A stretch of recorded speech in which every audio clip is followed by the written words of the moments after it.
Welcome to this video. In this video, we discuss about the types of diasporas. Robin Cohen, the renowned sociologist, has explored diaspora in his work, Global Diaspora, an Introduction. In this book, he identifies some types of diasporas. They are victim diaspora, colonial diaspora, trade diaspora, and labor diaspora. First is victim diaspora. Victim, the word itself says that they are victims of something, some painful experience. So, victim diaspora is a group of people who are or who were compelled to move out of their own country. There can be numerous reasons for this moving out. It could be persecution, violence, or genocide. All these are a certain degree of crime against humanity. Persecution means harassment. Violence, maybe armed violence or otherwise.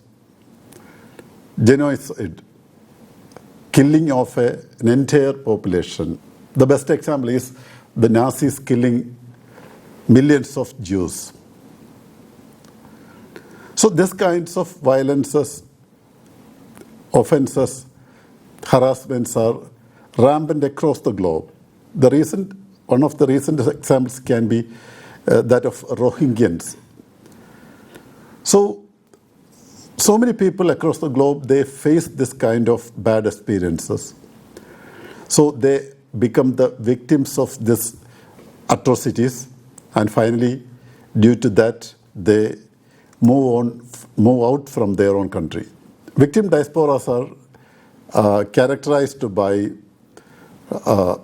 tragic past. They have a painful past, like the Jews, like the Rohingyans. And they also characterize a deep sense of loss and deep sense of relocation, because they involuntarily moved out. They were not willing. They did not wish to go out, but they did not have any other option but to move out, to leave, to flee from their native place. So they are the extreme example of forced migration. And in fact, we can see the origin of diaspora is characterized by victimization. Or we can say victim diaspora is one of the most important diasporas or the most original diaspora communities. People unwillingly or forcefully were moved or swept out of their own territory. They were forced out from their own homelands. So we can say, due to this very reason, the victim diasporas are the most negatively impacted populations among diasporas. The classical examples can be the Jewish, African, and Armenian diasporas who were subject to extreme form of humiliation, extreme form of violence, extreme form of persecution. Now we can see the major traits of victim diasporas. The victim diasporas often is present with historical trauma. They have a very painful past. So trauma is a typical characteristic of victim diaspora. And the memories of this persecution, this trauma, this pain that is still persisting in their mind, the victim diaspora still or always they cherish the painful memories of their bad experiences. As I told, the best example can be the Jewish diaspora and the African diasporas. And also, they are suffering from severe mental health issues. and also the feeling of alienation from own cultural roots. It's all because their experience is really traumatic, deeply hurting. And another character of victim diaspora is loss of homeland, because they have moved out from the land, their own land, unwillingly.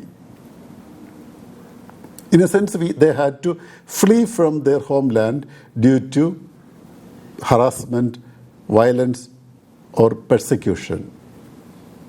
So, victim diaspora represents forced displacement. They lose everything: their own language, their own community, their own culture, their kinship, everything they lose, because they are not in a position to come back even. They have to embrace another foreign language, because in the host nations it's not possible to live with the original language. So they are facing estrangements, alienation in the host land, because they are not mentally prepared. Migration is an unforeseen event for them. And another aspect is diaspora identity. The victim diasporas often have a strong feeling of shared history, and such diasporas often show a desire to uphold their cultural traditions and heritage. They cherish the memories. They do not wipe out the memories from their mind. The victim diasporas cherish their own cultural traditions and heritage, because they have moved out unwillingly. And affiliation to a particular region or culture or political organization can strengthen this identity. That's another important aspect. They always cherish their memories. They always want to uphold their cultural tradition, and their affiliation to a particular cultural, religious, or political outfit always strengthen this feeling of identity. And another aspect is advocacy or activism. The victim diasporas act as advocates for their own communities. They work for their own community. They try to protect the interest of their community. They try to promote social justice and human rights of their community, because this victim diaspora is the example of extreme level of social injustice, human rights violations happened in the past. So they become fighters for the cause of social justice and human rights, especially in their homeland. Maybe they won't like to have the experiences repeated over again. They also engage in political organizing, community development, and cultural preservation, all for the benefit and welfare of their homeland, or the brethren in their homeland, or their fellow beings, their own communities in the homeland. And another character is transnational networks. The victim diasporas possess powerful transnational networks. These networks offer assistance for the community. It offers resources for their communities and facilitate cross-cultural, cross-national interaction. So the second type of diaspora is colonial diaspora or imperial diaspora. As the name points out, this diaspora emerged during the colonial period. Several communities moved out of their homelands to other countries, especially in search of employment or for the purpose of trade. So this is the result of colonialism, imperialism, or empire building. And these diasporas are distinguished by their close connection to the colonial powers and the colonial legacies that still continue to influence their daily life. Let's see the features of colonial diasporas. The first is they have strong historical ties to the colonial powers who have found their settlements, because this colonial diaspora is an offshoot of the colonial forces. Wherever the colonial forces established colonies, they formed these diasporas. For example, the British diaspora, the French diaspora, and the Spanish diaspora. These diasporas frequently share a history of resource exploitation, colonialism, and empire building. They were instrumental, they were part of the colonial forces in exploiting the resources from the colonies, maybe on behalf of the colonizing countries. Another character is cultural hybridity. The colonial diasporas show a mixed cultural heritage. The colonial diasporas show a mixed cultural identity that truly reflects their experience as colonists and their ties to several cities. Colonial diasporas have a mixed culture or mixed cultural identity that truly reflects their experience as colonists and their relations to several civilizations across the globe. They have their own culture and they acquire the culture of the colonies, or they acquire the indigenous culture of the colonies. Hybridity is a hallmark of this colonial diaspora. This hybridity is seen in their language, in their cuisine, food habits, in their music, and other forms of cultural expressions. And another defining feature is the economic mobility of this diaspora. Their historical ties to the colonial power, because they are highly connected to the colonial power, because they originated from the colonial powers, the centers of the colonial power.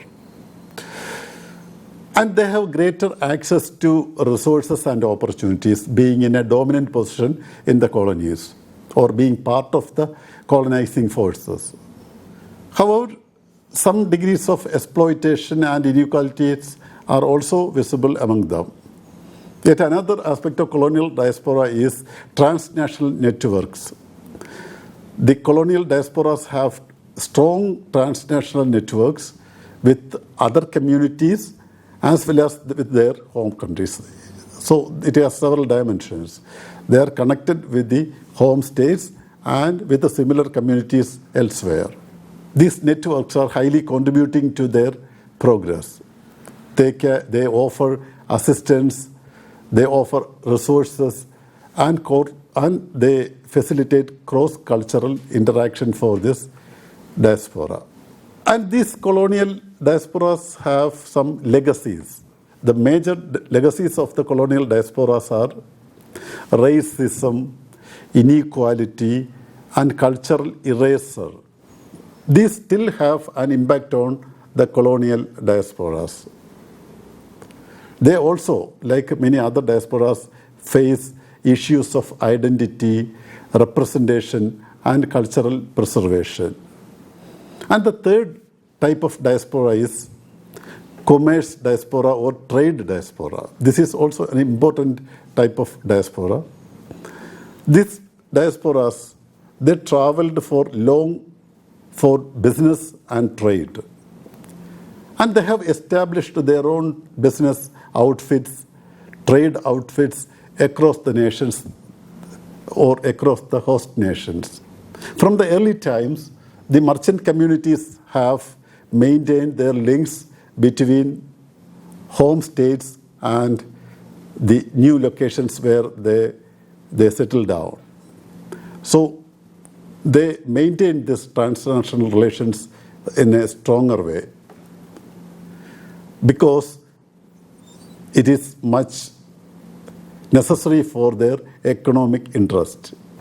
Because since they are trade diasporas, since they are involved mainly in trade and commerce, they have to keep strong ties between several nations, including between that of homeland and host land, for it is much necessary for their economic prosperity. They contribute immensely to the development of trade and commerce across the nations where they have presence or where they are related to. They have several essential traits. The first is economic opportunities. Because these trade diasporas or commerce diasporas will be always searching for new markets, new economic opportunities, new resources, and other economic opportunities. So they are much enterprising. They are always actively in search of new opportunities, new economic opportunities, including market resource and other economic opportunities. The Chinese diaspora, the Indian diaspora, and the Lebanese diaspora are the few examples of trade diasporas. Another aspect of trade diaspora is entrepreneurship and creativity. These diasporas are adventurous and they contribute to innovation because they are innovative in finding resources, in finding new markets, and having new avenues for economic prosperity. They are always enterprising. They start new businesses. They innovate new goods, new products, and also they are instrumental in promoting research and development to have cutting-edge technology, to have more advanced products. So they are always entrepreneurial, they are always creative, they are always innovative. Another character is transnational networks. Like other communities, other diaspora communities, the trade and commerce diasporas also keep very, very strong transnational ties that link them with other nations and other diasporas, both within their own country and outside the countries and elsewhere. And another character of trade diaspora is cultural adaptation. This cultural adaptation is much needed to facilitate their economic interest. For say, if they want to establish a new business in a new place, they have to have cultural adaptation to the host land. If there is any resistance happens from the natives, they cannot establish their business there. So they easily adapt because they are mainly driven by economic interest. So they try to keep this interest, to protect their interest much. And for this very reason, the trade diasporas are always hybrid in their nature. They are hybrid in culture and hybrid in their identities. And another major feature of this trade diaspora is their impact on international trade. They are influencing international trade in a significantly higher level. The trade diasporas give importance to trade, promoting, establishing, maintaining trade networks. That is much needed to economic prosperity. Only through these trade networks they can have easier exchange of goods and services. So through this establishment of strong networks, strong commercial networks, trade networks, and the easy exchange of goods and services happening through these networks, the trade diasporas economically advance in a greater way.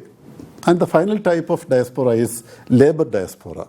We know that the labor diaspora is a group of people who travel from their home country to the host country or any other regions in search of economic opportunities. They contribute to the working force of the host country. Demographic and economic factors are behind this, the labor diaspora. Demographic and economic factors are influencing the movement of labor migration. During the colonial period, several people or several communities moved out from their native lands in search of employment in the colonies. As far as India is concerned, the Indian diaspora, Indian labor diaspora emerged during the colonial rule. They went outside to the British and other colonies as contractual or indentured labor force, especially to work in the British, Dutch and French plantations. The flow of indentured labor from India to these colonies happened in the 1830s. This labor diaspora also has some defining features. Let's look at the features. They are first economic opportunities. Primarily, the labor diaspora is driven by economic opportunities. They are in search of better working conditions. They are also in search of better upward mobility. Especially in India, the social mobility is not easy due to the caste system prevailing. So the people of backward caste, they moved in search of better upward social mobility. The example can be the Indian diaspora in Malaysia and in Sri Lanka. The Indian diaspora in Malaysia and Sri Lanka can be cited as examples. And another character is they are both highly skilled and low skilled, because all the people can participate in the labor migration, and also the labor migration is dependent on the labor market available outside. It can be the low-skilled workers who are going to take up the menial manual jobs, and the highly skilled professions like engineers, medical professionals, academic professionals, and also. So it can be the low-skilled people who work in the manual jobs, or the highly skilled people who are technically qualified like doctors, engineers, or academicians. And another aspect of labor migration is remittance. The labor diasporas are well known for transmitting remittance to their homelands in regular frequencies. And this remittance is helping their households and their societies to keep a comfortable standard of living. So several countries in the world are dependent on this remittance. So they are called remittance-dependent economies. And another character is cultural adaptation. The labor diasporas are primarily searching for new opportunities. So the new economic opportunity in the form of jobs, occupations are the driving force. So they have to stick on to these jobs in the host countries, so they have no other option but to adapt to the prevailing cultural background, adapt to the prevailing cultural tradition. So they have to adjust in the host countries. They easily get adapted to the host culture. They have a hybrid identity in the host nations. The labor diaspora also face several difficulties and vulnerabilities because they are often subject to exploitation. They are subject to discrimination. They are deprived of proper access to social services and protections, especially the labor who are working in the low-end jobs like unskilled workers or low-skilled workers, manual workers. They are highly vulnerable and they face extreme difficulties in the destination. So we can say that diaspora is a complex phenomenon that has influenced the human history. The word diaspora represents the people scattered or dispersed outside own country on account of several reasons. And there are several types of diasporas that we have discussed so far.